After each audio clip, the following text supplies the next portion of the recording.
Once there was a young girl named Emily who loved dolls.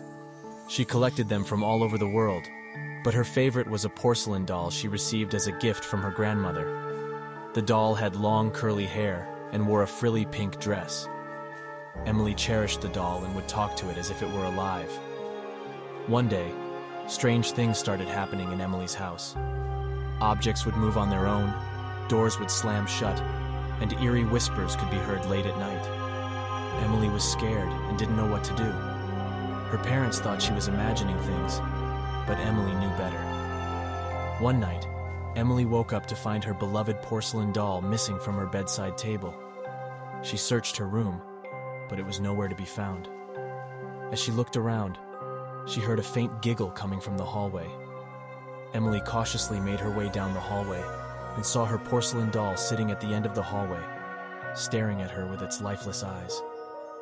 Emily couldn't believe her eyes as she watched the doll stand up on its own and start walking towards her. She tried to scream, but no sound came out. The doll continued to approach her, and Emily could see that it wasn't her sweet doll anymore. Its once smiling face was now twisted into a menacing grin, and its eyes glowed with a sinister red light. The doll's frilly dress seemed to ripple and move on its own as it got closer to Emily. Terrified, Emily turned and ran back to her bedroom, locking the door behind her. But she could hear the doll scratching at the door, trying to get in.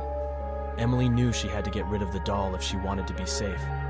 The next day, Emily's parents found her in her room, pale and shaking.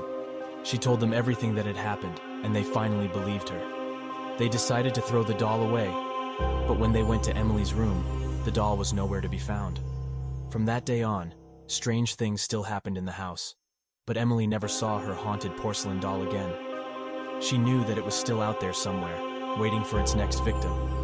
And every time Emily closed her eyes, she could still hear the doll's faint giggles echoing in her mind, haunting her forever.